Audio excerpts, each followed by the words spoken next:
You're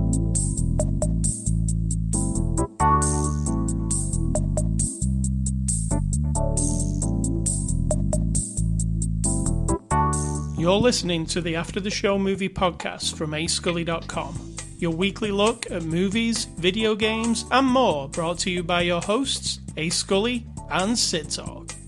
We're addicted to movies. Are you?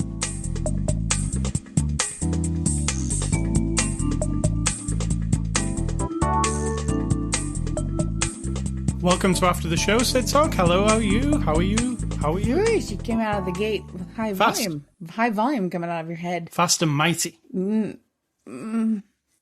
Mighty. I'm not sure about mighty, but hey. Yeah, I love you, so I'll support whatever you think about your... Yeah. What's your before the After the Show discussion? There wasn't much. You were looking up stuff from the movies versus the game. Is there a site that compares that? No.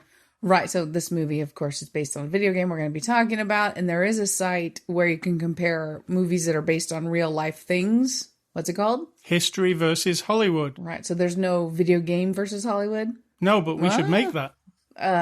It sounds like a lot of effort for something I don't care about, but somebody out there can do it. Get the domain quick. All right, it's Saturday, May the 7th. It's After the Show, number 735. We're a movie review podcast. Every week we look at a new movie. This week we're looking at the movie Uncharted. It's a 2022 movie. Releases on Blu-ray on May the 10th, so you'll be able to pick it up this week. It's rated PG-13, and it's from our friends at Sony. Sid Talk will give you the synopsis of the movie Uncharted.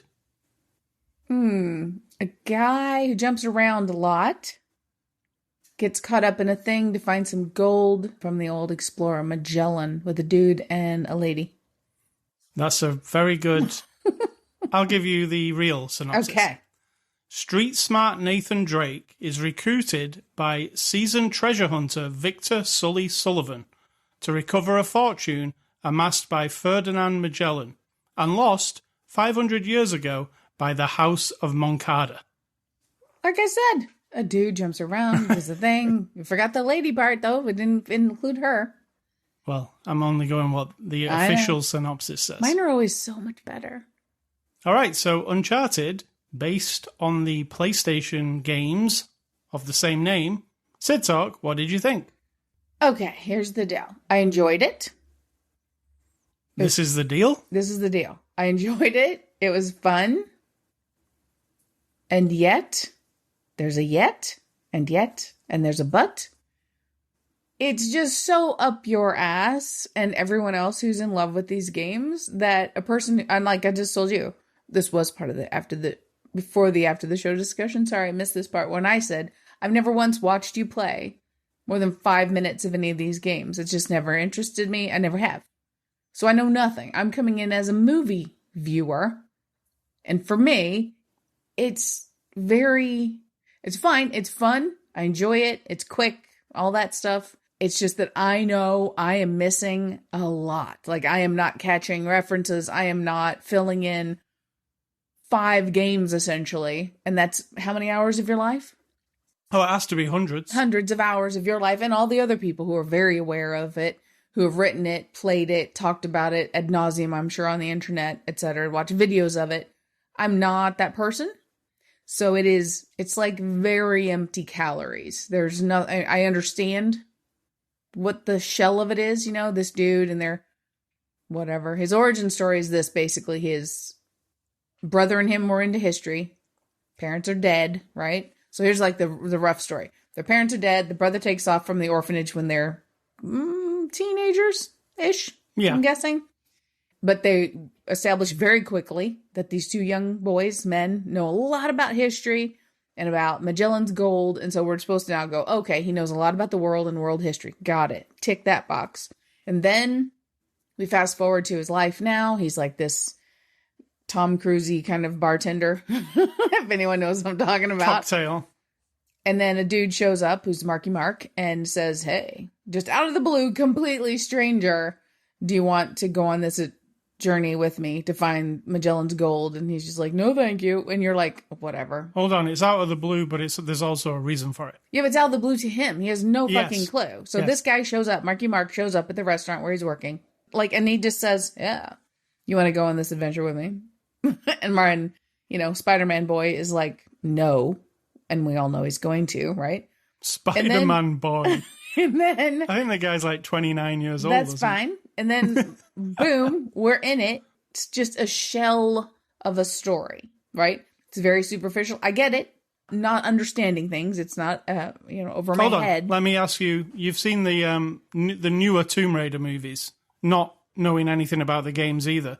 Were they the same as this for you? I think the newer ones I described as that a bit. And then the original ones, not so much, because it was very contained. You know what I mean? To me. Yeah. Just as shallow, but I didn't feel like I had to understand the entire, I didn't have to be like marinated in the world of it to really get excited every time I see a thing. A map on the wall, a token, the golden cross, a trap that you might get fallen into. I mean, all those things mean something to you. I have no background for that. So when they're trying to find, okay, here's one part of the movie. So they've got these crosses that are keys and they're in the city somewhere in Spain. Where were they? Barcelona. Oh yeah, that one city. And they're using these keys to poke into holes into very public places to find a thing that's apparently been hidden for 500 years. But there's a grate in the ceiling that goes to the fucking street. They can literally look up and there's the street. And yet we're supposed to believe no one has been in this room for 500 years. I was like, okay. But if you're in love with the game and the adventure, then your memories of the game, because games kind of play out different and you allow a bigger bubble of disbelief, right? Or of belief or whatever it's called, to allow yourself to be a little more like, okay, I'll buy it, right? You're like, I'm in it. I'm sold on the idea. Well, when you're just watching a movie and there's none of that going on, I was like, are they on Punk'd or something? Because I just wasn't getting that part. Right. The adventure, they were taking the first third of the movie to do all this secretive stuff and turn the keys and find these places under the city and these, tunnels and shit. It was very unmysterious. It didn't seem dangerous. There were people everywhere. So that part was like lost to me. But for you, because you've done those types of adventures, if it wasn't that specifically. That one specifically has been done. Right. In the games. So your mind fills in all of this stuff. The feeling of it, the anticipation, everything you had to do, every puzzle that you did. You're coming to the table with all that. Like you've got on the buffet of your memories, you've got all the stuff to fill it in. I'm just sitting there with like a little dried up sandwich of like, oh, they're going in this thing and then all of a sudden they're going to fly to another country because they found some jars of salt and a thing 20 feet from where people are. It just seemed very like shallow to me. But again, I'm going to keep saying it. I still had fun. I would say the games are shallow too. It's not like award-winning storytelling or anything. It's pretty much Indiana Jones. You invest yourself. Rip-off. You might take an hour to do the puzzle to get into that room. That puzzle sequence probably take 2 hours. Exactly. And they probably portrayed in a way that's a little... all I kept thinking was, why is this so not hidden? We're literally looking for treasure that 500 years ago, some adventurers or whoever they were, when the city was 500 years ago, they went in underneath the city and like the tunnels and stuff and did all these traps and these trap doors that can only open with these 2 golden keys that are shaped like crosses and all this stuff. And now it's like the whole society of people is just right there and no one's found it. You could also say the same for the boats, ships. Yeah, that's exactly what I thought when we found the ships. It was like the Goonies, but the Goonies was a little bit better than that discovery. But hey, we'll get to that when we get to that. My opinion on it was a bit of rough and a bit of smooth. Obviously, it really differs from the games. I just got over that pretty quickly. I was like, okay, this is its own thing. It does have a lot of differences. But some of the dialogue's quite funny, I thought, in a quippy kind of way. I laughed a few times. The action sequences, which there are numerous, I found all of them to be fun. Even the one where Nathan Drake was running after Chloe through the city, like doing like the parkour over everything. Even that, it's just like really looks good. Like I didn't think it did, but hey. I thought it was a really cool, it's the city of Barcelona. It just looked really cool. There was people everywhere. It wasn't like 3 in the morning when there was nobody there. It was the middle of the day. Right, but again, it's the middle of the day. And we have these people treasure hunting in a city full of millions of people. It just... Right. It didn't make any sense, but It opens with one of the biggest action moments from the games. If you've played the games, it's the cargo plane sequence, which you'll all know. But it opens with that. See, I didn't like what they did with that either, really. I liked the sequence, but I didn't like how we started with it, then cut it, and then showed it again, basically. Yeah. Later on in the movie. But the third act of this movie, while it is ludicrous and silly, I really enjoyed it in like a stupid way. It's full-on CG special effects spectacular, right? The last third. It involves a sequence I've played all the games. I know everything about the games. It involves a sequence that isn't in any of the games, which I actually appreciated because I wasn't like, oh, I know what's going to happen here. It involves 2 ships. You'll know the ships because you'll find them in Uncharted 4 if you've played it. But it takes a unusual turn, that sequence, and plays out in this like crazy, over-the-top action 80s movie almost, right?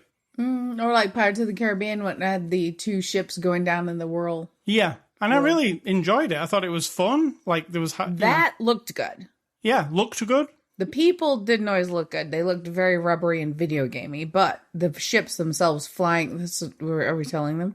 Yeah, I might as well. Okay, the ships are 500-year-old, so everyone just get in your little bubble of belief. I mean, now. You can't. These ships are. It's not realistic. The ships are in a cave. They're totally fine almost. They're a little bit rusty looking and rustic, but intact. And there happens to be a hole above them. Again, no one's discovered these 2 ships full of gold. Nobody flew over and looked down the hole. Or just did what he did, which was go in the little cave and then swim down a little hole. And that was it. That was it. Okay. Skeptics, stay with me here. And then they've already planned and figured out what they were going to do. How they knew that these ships would be available from the top, I have no idea. But they had helicopters come.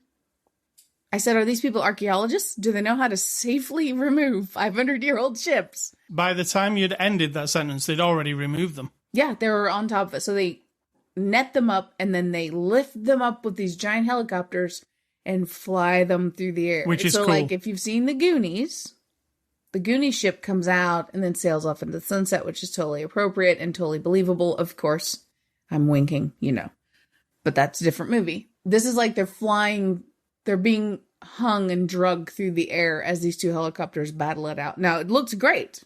The ships looked great flying through the air, so I'll give them credit for that. Yeah, it was cool, and because it wasn't in the games, it was interesting to me because I didn't really know what was going to happen. But, I mean, it's pretty formulaic what happens, but it does give you a very good action sequence, and it's kind of the end of the movie, be it the way they've chose to do this movie. Nathan Drake really only becomes Nathan Drake in the last 5 minutes, right? I mean, again, you're talking to video game people, so I've learned to the Nathan Drake that you know. But I've learned, I don't know any Nathan Drake. No, they're not the one you know. The one that you know if you've played games. Right, I'm saying I don't. So you're talking to people now who've played the game. So to me, you're not even talking to a movie person anymore.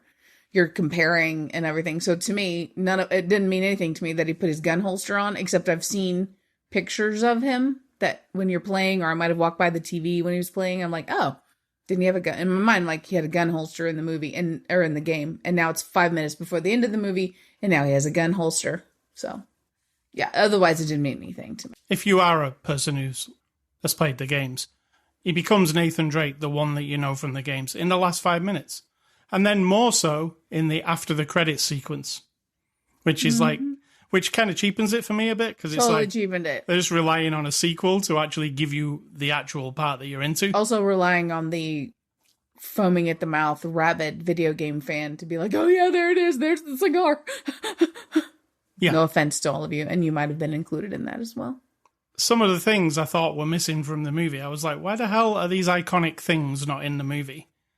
Why are these iconic things not in the movie? One, the score, which is amazing, the Uncharted music that everybody who's played the games knows because it's on the title screen every time you boot it up. Two, Sully's cigar and Sully's mustache. Those things are not in the movie, and it was kind of bugging me, especially the music, because I was like, that music needs to well up whenever a heroic moment's coming on. I mean, you don't take a rocket scientist to figure that out, because it's a really awesome piece of music. And they use it once near the end of the movie, and then once during the credits. That was annoying, but I think they'll obviously use it in the next movie. This is supposed to be like an origin story, but it isn't. It felt like an origin story to me. But it doesn't, because he's already, like, yeah, but he's not doing his main missions. Like, but he's not. He's not, though. I'm watching the movie, and it is his origin story, because before this, he was a bartender, and now he's an adventurer. So to me, it is the origin of him. Also, he's not a bartender in the games, which is... that threw me off a bit. I was like, why is he a bartender? Right, so as I'm watching it, he's a bartender. He has nothing to do with any of this stuff, except that his brother disappeared, and they know a lot about history, and about this Magellan gold that's been missing forever, for 500 years. And now he's been led down this path very quickly. I don't know the timeline, and boom, now he's the guy who wants to go find more treasure. In the games, Nathan Drake is not called Nathan Drake for nothing. Did they explain it in a line of dialogue at the beginning? Yes, the brother said, we are actually descendants of the actual Drake, or at least that's what Mom and Dad used to tell us. Yeah, literally like a quick. Like, so that means probably you're not.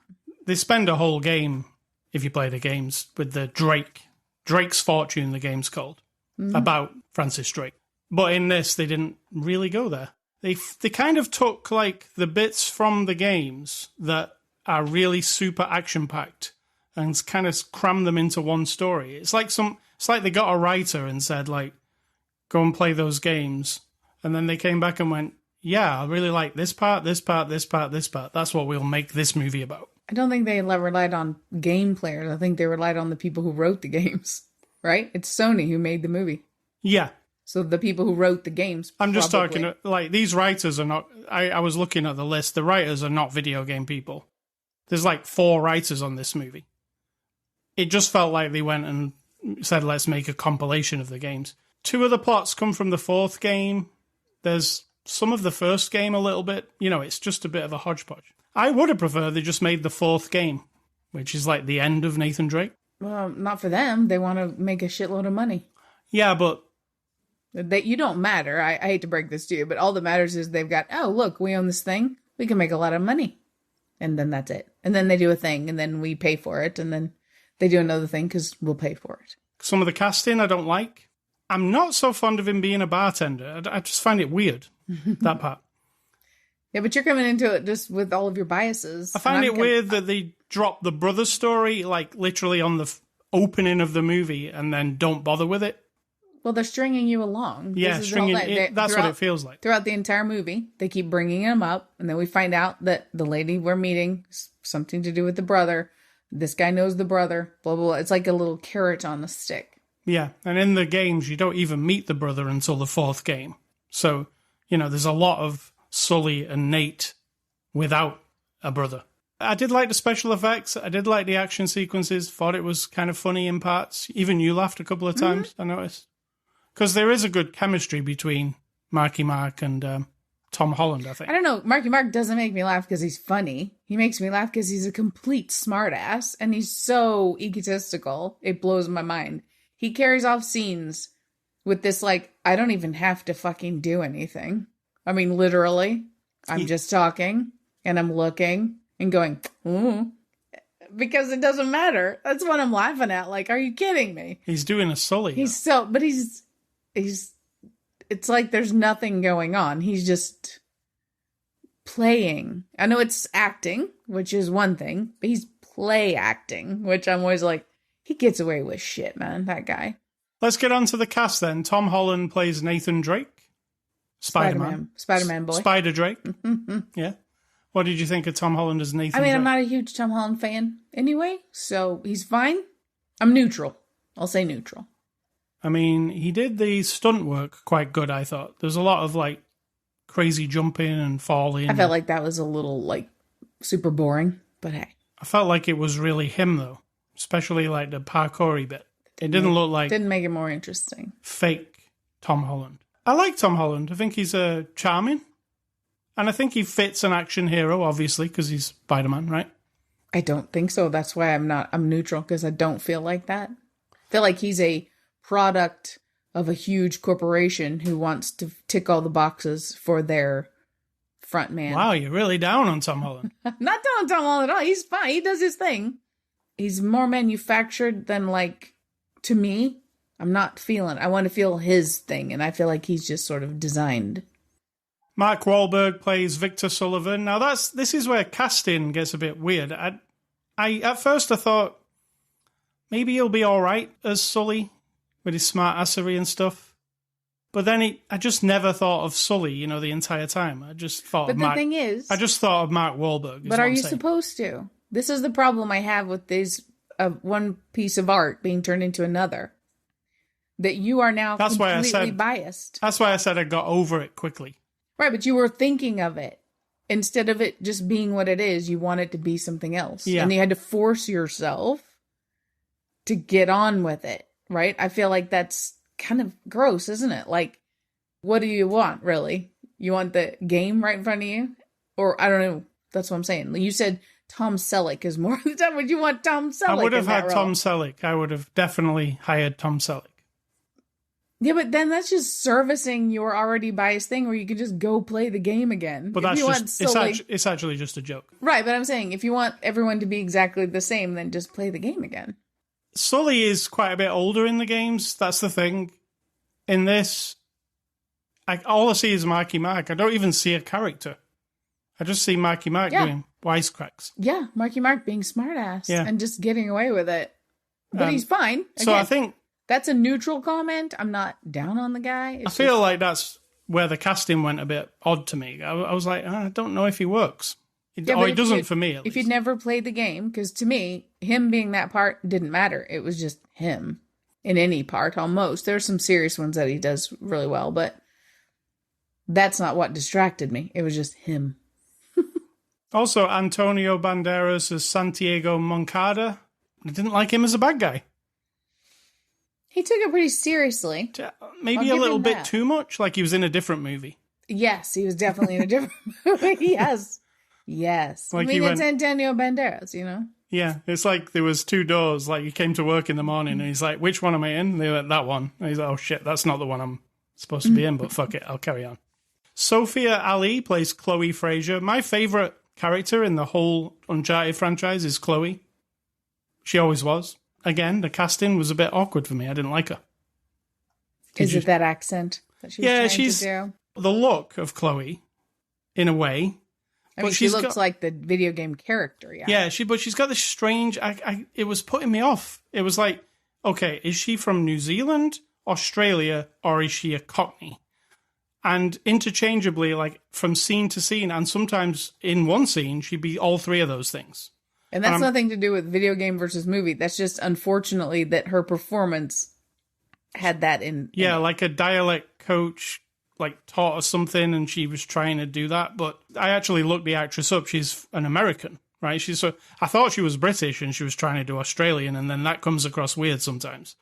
But no, she's an American, and she's trying to do, like, I don't know what she's trying to do. So but it was off-putting, yeah.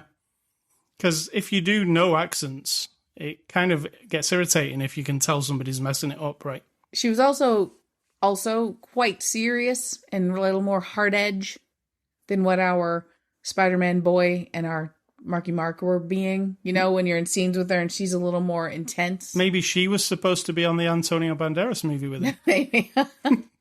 It's like a mishmash. And then I put down Tati Gabrielle as Braddock. Now she's like the, enemy of the movie. Villain. What did you think of her? I mean, she was fine. She was just mostly walking around in a very interesting costume. Tough woman. Being very, like, sinister. Fashionable. But not scary sinister at all. She didn't scare me. She didn't intimidate me. But she was trying to be. And the things that she did were supposed to be like, oh, God, she's bad. But there was no ground for her being bad. I don't have a precedent. I don't have any story or a scene where she's explaining anything. She's got no backstory. No, she's got a knife, and she wants to run the show. Just basically. Because you look badass doesn't mean that's what you are, does it? Correct. So, she's one-dimensional, let's say. Yes. But she looks cool, and that's all I could say about it. Ruben Fleischer is the director here. He directed Zombieland, the Zombieland sequel, Venom, Gangster Squad, and episodes of Santa Clarita Diet. What did you think of Ruben's direction?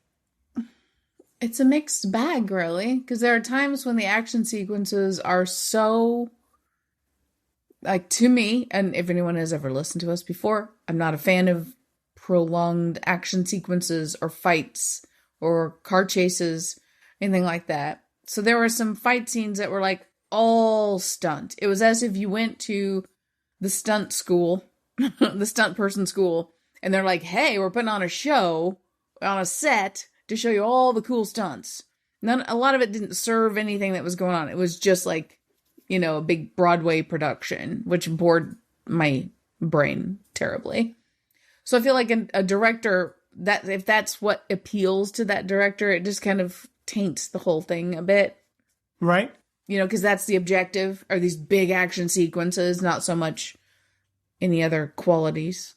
I think they did pull off some of them. I like the one, the one where he's on the chandelier. That was pretty fun, yeah. That one's actually literally a sequence from the game that you play. Oh. Yeah. The whole auction heist, they call it. And it's a lot more edge of your seat in the game than it is in the movie. Well, that's because you're doing it. Yeah, and you feel like it's going to go wrong at any But second. so you're comparing it again. But yeah, which I don't have. I'm just saying they just didn't do it it wasn't tense, let's say. Because it went from 0 to 100, like, immediately. Mm-hmm. Which it doesn't in the way they did it in the game. IMDb reviews, what are those? Those are reviews. People go on a website called imdb.com and they type up the little thing. I want 2 hours of my life back. This movie should never have been made. And the classic worst movie ever made. And these are the 1-star reviews from... Yes, the 1 stars, yeah. Yeah. The bottom of the barrel. So first guy says, Mark Wahlberg should not play Nathan Drake. He didn't play Nathan Drake. Right. And that's the whole review. Awesome. I think somebody must have just looked at the poster and went, oh, look, Mark Wahlberg's Nathan Drake. And then they wrote a review about a movie they didn't watch. Or they watched the whole movie. So you're giving them too much credit. And got confused. I think they watched the whole movie and they were just wrong.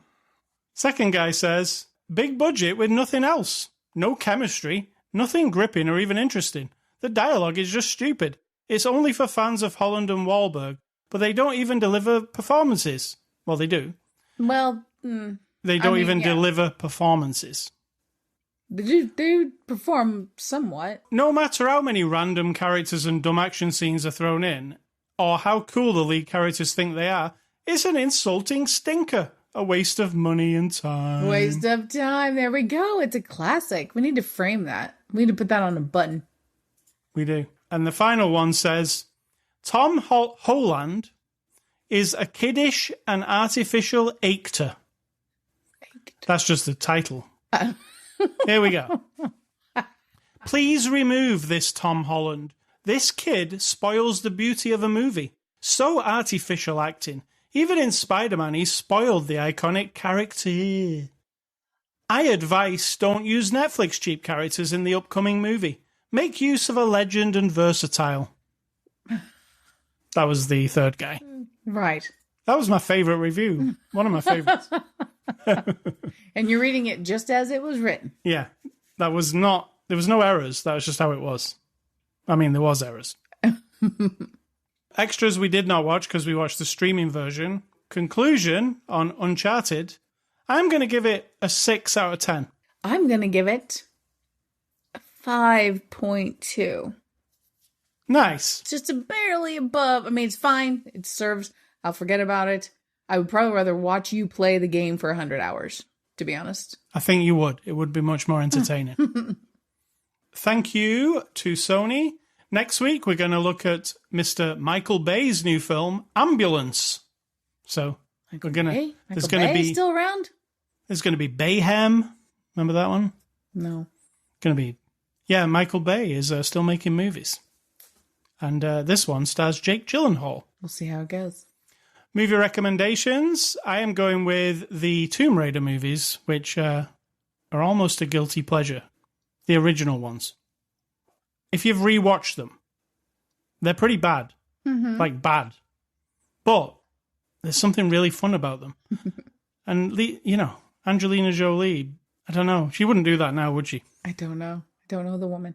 And my other one is the Last of Us video games, which are Naughty Dog, who made Uncharted franchise. Their next franchise after that was The Last of Us, which is about to be made into a TV show. The games themselves, Part 1 and Part 2, are stunning works of art, in my opinion. And you have more knowledge of The Last of Us than you do Uncharted, because you've seen every single minute of both Last of Us games. Yeah. And I believe you like them. I do. I don't need a movie, but I do. Not getting a movie, we're getting a TV show on Don't HBO. need a TV show either. Well, I'm interested in that.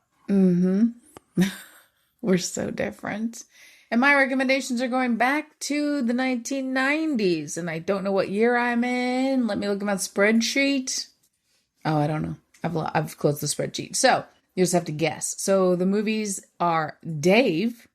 If anyone knows what that is, it's when Kevin Kline looks exactly like the president, and the president's in a coma, and then Dave, the guy who looks just like him, has to pretend to be the president and kind of fixes all the problems of the country. So that's a fun one. Jurassic Park. I think we all know what that is. The Firm. We also know what that is. Sleepless in Seattle. Need I say more? And Hocus Pocus, a actual classic. Actual classic. Actual classic. Yeah, you do like that. I do. There's a sequel to that coming out this year. Did you know that? Of course. Do you think I live under a rock? Yes. I don't. I do know. I mean, you do sometimes. I'll say to you, do you know they're doing this? And you're like, nope. The thing is, here's the deal. I sometimes intentionally don't give a shit about the news, and so I don't make the effort. I mean, nothing changes in the world if I know about it. But if I can watch a Hocus Pocus movie, yeah, changes my world. Has this Hocus Pocus 2 movie got the original cast, do you know? I believe so. Nice. We'll see. All right, A Scully stuff this week. I've been playing a new game on the PlayStation 5. It's actually not a new game. It's a game from 2015 called This War of Mine. Now, they've remastered it and called it This War of Mine Final Cut. And what it is, it's kind of like, you know, when a city or a country gets war-torn, like what is in the headlines at the moment, and you play one of these 3 survivors who are in a war-torn city. The war happened like a year ago, but the whole city is been bombed. People are just trying to survive in the city. And you pick one of these people, and it's a side-scrolling, and it's a survival-based story game where you're one of these 3 survivors. One of them, the lady, she used to be a reporter for the TV before the whole country went to shit. There's a guy who you can also play as who used to be like a famous, like Bobby Flay, let's say, like a Food Network cook. Okay. And another guy was a sports person. First of all, Bobby Flay would love that you called him a cook. Yeah. And the other guy is like a sports person, and they've all had interactions with each other in the past before everything went to shit, like in the normal world. So it's an ensemble piece. Yeah. And you can play as, well, you play as all of them. You have to use them to solve problems, you know, and you've got to survive. Like, it's bleak. Like, you're in like this old, like, house that's been bombed, and, you know, you've got to get food. Like last week's game that I talked about, Green Hell, where you've got to, like, survive in the jungle. This one's like, you've got to survive in this bombed out city. There's a lot of politics involved, you know, because, like, there's not really a proper government anymore, and the way the country is, like a year after this bombing, it hasn't been took over properly. So you've got to, like, dodge the authorities. And this is very timely and kind of, you know, it sounds triggering. Yeah, very timely. I mean, like, could be. I feel like because the game came out in 2015, they've just, like, remastered it. I feel like it might have been remastered because of current events, like, because it's not exploitive of this kind of thing. It feels like it's made by people who have experienced this type of thing. Right. So it's not making fun of it. It's not exploiting them. Right. It's like, it feels like it's a tale told by people. And maybe it is, I'm not sure. But It's called This War of Mine, and it's the final cut, so you get all of the DLC and everything, so you can play the whole story now. And it's available on everything.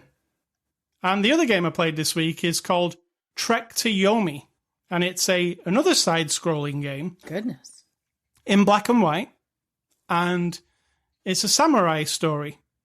It looks like an old samurai movie. You might have seen me playing a little bit of it. Did you? I looked over for about maybe 10 seconds. It's like really, really beautiful looking. It's black and white, like one of those old Kurosawa movies. I guess that's what they were going for.